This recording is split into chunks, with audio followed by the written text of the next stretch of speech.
UDF അധികാരത്തിൽ വന്നാൽ മാറാട് കലാപങ്ങൾ ആവർത്തിക്കുമെന്ന് പറഞ്ഞിരിക്കുന്നത് CPM-ന്റെ മുതിർന്ന നേതാവായിട്ടുള്ള AK ബാലനാണ്. കേന്ദ്ര കമ്മിറ്റി അംഗം കൂടിയാണ് അദ്ദേഹം. അപ്പോൾ ഈ വിഷയത്തെ നിസ്സാരമായി തള്ളിക്കളയാൻ കഴിയില്ലല്ലോ സർ. ഇതെങ്ങനെയായിരിക്കും കേരളത്തെ ബാധിക്കുക? അല്ല, മാറാട് കലാപം ആവർത്തിക്കും എന്ന് ബാലനെ പോലെയുള്ള വളരെ മുതിർന്ന CPM-ൻ്റെ അന്തർനാടകങ്ങൾക്കെല്ലാം സാക്ഷിയായിട്ടുള്ള ഒരാൾ പറയുമ്പോൾ നമ്മളതിനെ വളരെ ഗൗരവത്തിൽ വേണം കാണാനായിട്ട്. ഈ മാറാട് ഒന്നാം മാറാടും രണ്ടാം മാറാടും ഉണ്ട്.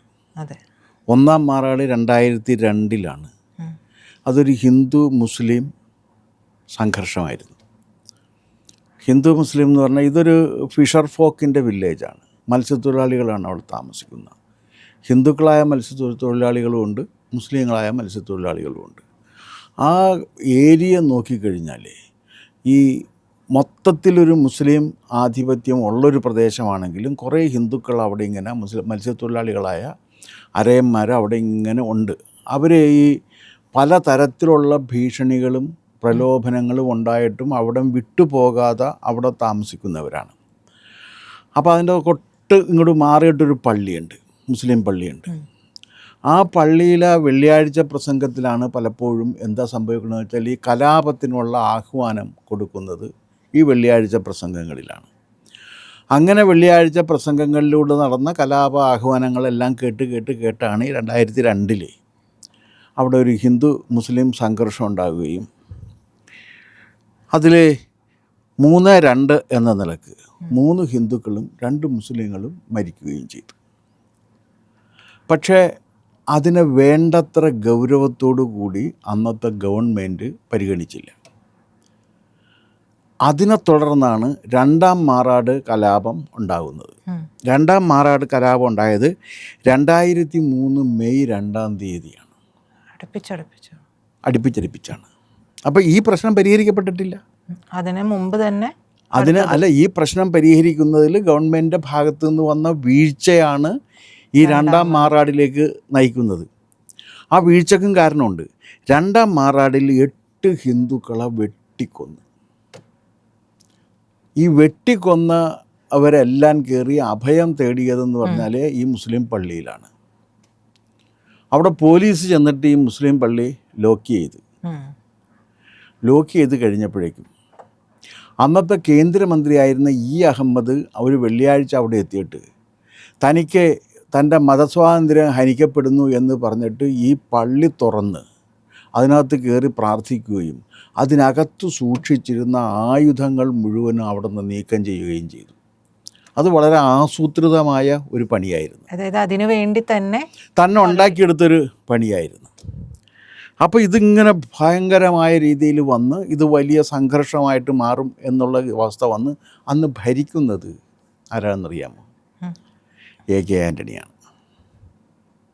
സമാധാനപ്രേമി എന്ന് നമ്മളെല്ലാവരും വിശേഷിപ്പിക്കുന്ന AK ആൻ്റണിയാണ് ഭരിക്കുന്നത്.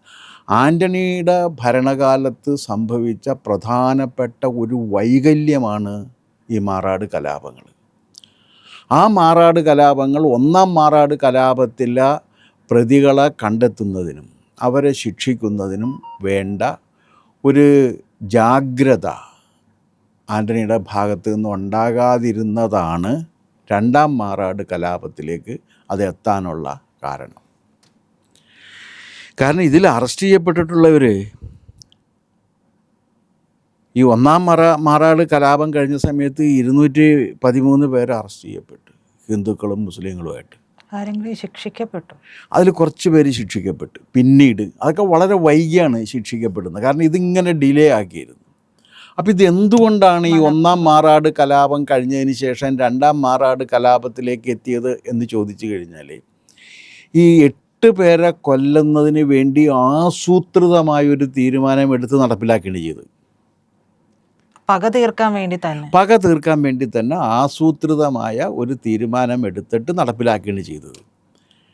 അതിലാരൊക്കെയാണ് പ്രതികൾ എന്നുള്ളത് ഇതിനകത്ത് പങ്കെടുത്ത ഈ നേരെ കണ്ട പ്രതികളെ അല്ലാതെ അതിൻ്റെ പിന്നിൽ പ്രവർത്തിച്ച ഒരൊറ്റ പ്രതിയെപ്പോലും കണ്ടെത്താനോ അവരെ ശിക്ഷിക്കാനോ ആൻ്റണി സർക്കാർ യാതൊന്നും ചെയ്തില്ല എന്നുള്ളതാണ് വസ്തുത. മനഃപൂർവ്വമാണ്. എന്തുകൊണ്ടാണ് ചോദിച്ചു കഴിഞ്ഞാൽ, അന്ന് ആ തീരുമാനം എടുത്തതിൻ്റെ പിന്നിൽ മുസ്ലിം ലീഗിൻ്റെ സമുന്നത നേതാക്കളെല്ലാം ഉൾപ്പെട്ടിരുന്നു എന്നുള്ളതാണ്. അവരുടെ അറിവും സമ്മതത്തോടും കൂടിയാണ് രണ്ടാം മാറാട് കലാപത്തിനുള്ള എല്ലാ കാര്യങ്ങളും ചെയ്തത്. ഇതിനെ തുടർന്ന് വലിയ പ്രക്ഷോഭങ്ങൾ നടന്ന്, അപ്പോൾ ഇതിനകത്ത് എന്ത് ചെയ്യുമെന്ന് വെച്ച് കഴിഞ്ഞാൽ, ഈ ഒരു പണിയില്ലാതിരിക്കുന്ന ചിലർ ഗാന്ധിയൻ വേഷത്തിലിറങ്ങുമല്ലോ. ഒരു പണിയുണ്ടാകില്ല, വേറെ വിശേഷമൊന്നും ചെയ്യില്ല, പക്ഷേ ഇങ്ങനെയൊക്കെ നടന്നു കഴിഞ്ഞാൽ ഞങ്ങളിതാ സമാധാനം ഉണ്ടാക്കാൻ പോകും. അങ്ങനെ സമാധാനം ഉണ്ടാക്കാൻ പോയ ഒരാളാണ് ഗോപിനാഥൻ നായർ, ഗാന്ധിയനായിരുന്ന ഗോപിനാഥൻ നായർ. അദ്ദേഹത്തിൻ്റെ പണി എന്തായിരുന്നു വെച്ചാൽ, ഇതിനകത്ത് ഉൾപ്പെട്ടിട്ടുള്ള യഥാർത്ഥ പ്രതികളെ എങ്ങനെ ഇതിൽ നിന്ന് സംരക്ഷണം കൊടുത്ത് ഒഴിവാക്കാമെന്നുള്ള അന്നത്തെ UDF ഗവൺമെൻറ്, മുസ്ലിം ലീഗ് ഭരിക്കുന്ന UDF ഗവൺമെൻറ്റിൻ്റെ ആ ഒരു പദ്ധതി നടപ്പിലാക്കുന്നതിന് വേണ്ടി പ്രവർത്തിച്ച ഒരാളാണ് ഗോപിനാഥൻ നായർ. അല്ലാതെ അദ്ദേഹം അവിടെ പോയിട്ട് നീതി നടപ്പിലാക്കാൻ വേണ്ടി ഒന്നും ചെയ്തിട്ടില്ല. 8 പേരുടെ ചോരയുണ്ടല്ലോ, 8 പേർ അവിടെ ഇട്ട് വെട്ടിക്കൊന്നതല്ലേ, കുറേ പേർക്ക് പരിക്ക് പറ്റുകയും ചെയ്ത്. ആ വെട്ടിക്കൊന്നവരുടെ ചോര വീണിട്ട് ആ ചോര ഉണങ്ങുന്നതിന് മുൻപ് നമുക്കെല്ലാം ക്ഷമിക്കുകയും പൊറുക്കുകയും ചെയ്യാം, നമുക്കെല്ലാവർക്കും ചെയ്യാം, ഞാൻ ഗാന്ധിയനാണ് എന്ന് പറഞ്ഞുകൊണ്ട് ഇറങ്ങിയാണ്. ഒന്നാമത് ഇങ്ങേര് ഗാന്ധിയനാണ് എന്നുള്ളത് ഒരു അലങ്കാര പ്രയോഗമാണ്. ഗാന്ധിയൊന്നുമല്ലല്ലോ, ഗാന്ധിയനല്ലേ. രണ്ടാമത്തെ കാര്യം എന്ന് വെച്ച് കഴിഞ്ഞാൽ, ഈ ഇതിനകത്ത് ഇരകളാക്കപ്പെടുന്നവർക്ക് അവർക്ക് വേണ്ടി എന്ത് ചെയ്തു? നിങ്ങളൊരു പ്രശ്നം തീർക്കാൻ പോകുമ്പോൾ അതിനകത്ത് ഇരകളാക്കപ്പെടുന്നവരുടെ ഗ്രീവൻസിന് പരിഹാരം നിശ്ചയിക്കണ്ടേ? ഒരു പരിഹാരവും നിശ്ചയിച്ചിട്ടില്ല. ഇതിങ്ങനെ വളരെ പ്രശ്നം വന്നു കഴിഞ്ഞപ്പോഴേക്കും എന്ന് വെച്ചാൽ, തോമസ് P. ജോസഫ് എന്ന് പറയുന്ന ഒരു ജഡ്ജിയെ വെച്ചിട്ട് അന്വേഷണം ആരംഭിച്ചു. അന്വേഷണ കമ്മീഷൻ, എൻക്വയറി കമ്മീഷൻ വന്ന് ആ റിപ്പോർട്ട് അദ്ദേഹം കൃത്യമായിട്ട് കൊണ്ടേ കൊടുത്ത്, അതിലെ മായിൻ ഹാജി, TO സൂരജ് മുഹമ്മദ്, അദ്ദേഹത്തിൻ്റെ പേര് പറയുമ്പോൾ ഈ മുഹമ്മദ് എന്നുള്ള പേര് മാറ്റിക്കളയും, പക്ഷേ കമ്മീഷൻ റിപ്പോർട്ടിൽ TO സൂരജ് മുഹമ്മദ് എന്ന് തന്നെയാണ് എഴുതിയിരിക്കുന്നത്. അതുകൊണ്ടാണ് ഞാനത് പറയുന്നത്. അന്ന് ഇദ്ദേഹം അവിടുത്തെ ജില്ലാ കളക്ടറായിട്ടായിരുന്നു. ഇവരുടെ എല്ലാം പങ്ക് അതിനകത്ത് എടുത്ത് പറഞ്ഞിട്ടുണ്ട്. ഈ റിപ്പോർട്ട് കിട്ടിയിട്ട് ആൻ്റണി യാതൊന്നും ചെയ്തില്ല. അത് റിപ്പോർട്ടിൽ എന്തെങ്കിലും ചെയ്തു കഴിഞ്ഞാൽ കലാപം നടക്കും എന്ന ഒരു ന്യായം പറഞ്ഞുകൊണ്ടും, ഒന്നാം മാറാട് കലാപത്തെക്കുറിച്ച് അതിനെക്കുറിച്ച് വ്യക്തമായിട്ടുള്ള ഒരു കാര്യങ്ങളൊന്നും ഇതിനകത്ത് പറഞ്ഞിട്ടില്ല എന്നും പറഞ്ഞുകൊണ്ട് ആ റിപ്പോർട്ട് അവിടെ പൂഴ്ത്തി വെച്ചു. ആന്റണിക്ക് സത്യത്തിൽ ലീഗിനെ ഭയമായിരുന്നു എന്ന് വേണം കരുതാനായിട്ട്. കാരണം ആ ഗവൺമെൻറ് നിലനിർത്തിക്കൊണ്ട് പോകുന്നതിന് വേണ്ടി ആൻ്റണി 8 മാറാടിലെ 8 അരയന്മാരുടെ ചോര ആ മാറാട് കടപ്പുറത്ത് സമർപ്പിച്ചു എന്ന് പറയുന്നതാകും ശരി. കാരണം അത് അദ്ദേഹത്തിൻ്റെ അദ്ദേഹത്തിൻ്റെ ഭരണകാലത്ത് സംഭവിച്ചിട്ടുള്ള ഏറ്റവും വലിയ വീഴ്ചയും ദുരന്തവുമാണ് ഈ മാറാട് കലാപം. അതിലാരൊക്കെ ഉണ്ടായിരുന്നു? മാർക്സിസ്റ്റുകാരായ മുസ്ലിങ്ങളുണ്ടായിരുന്നു, മുസ്ലിം ലീഗുകാരായ മുസ്ലിങ്ങളുണ്ടായിരുന്നു, PFIക്കാരായ മുസ്ലിങ്ങളുണ്ടായിരുന്നു. ഈ 3 വിഭാഗത്തിൽപ്പെട്ട മുസ്ലിങ്ങളും ഒരുമിച്ച് നിന്നുകൊണ്ടാണ് ആ കലാപം അവിടെ നടത്തിയത്. അതിനകത്ത് കക്ഷി വ്യത്യാസമില്ല. എന്നിട്ടും കണ്ണടച്ചു. കോൺഗ്രസ്സിലെ ഒരാളാ മറ്റും ഉണ്ടായിരുന്നുള്ളൂ. കാരണം അവിടെ കോൺഗ്രസ്സുകാരില്ല, അതുകൊണ്ടാണ് ഉണ്ടാകാതിരുന്നത്. ഒരാളാ മറ്റും ഉണ്ടായിരുന്നുള്ളൂ. ബാക്കിയുള്ളവർ മുഴുവൻ ഈ വിഭാഗത്തിൽപ്പെട്ടവരായിരുന്നു. ഒന്നും ചെയ്തില്ല.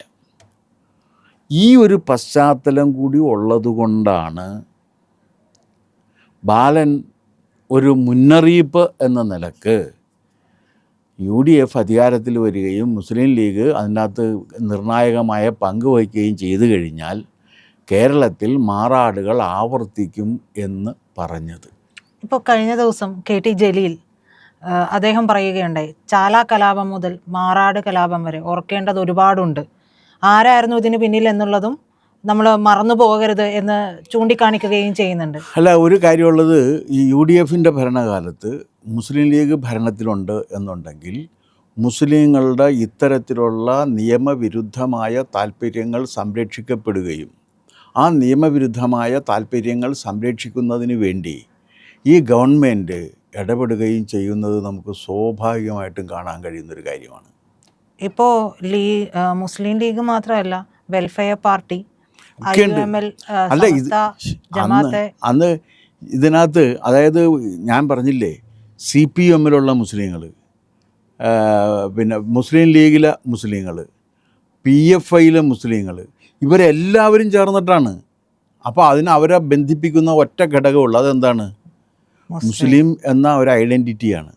ആ മുസ്ലിം എന്ന ഒരു ഐഡൻറ്റിറ്റി എടുത്തുകൊണ്ടാണ് ഇവരുടെ സഹായത്തോടു കൂടി ഈ സൂരജിൻ്റെ വ്യക്തമായ ഇടപെടലോട്, ജില്ലാ കളക്ടറാണ്, ഇടപെടലോടുകൂടി പോലീസിൻ്റെ സാന്നിധ്യം പിൻവലിപ്പിച്ചുകൊണ്ട് ഇവർക്കിതൊക്കെ ചെയ്യാനുള്ള അവസരം ഉണ്ടാക്കി കൊടുത്തതാണ്. ചാലക്കലാപം അത് പറഞ്ഞത് വളരെ ശരിയായിട്ടുള്ള കാര്യമാണ്.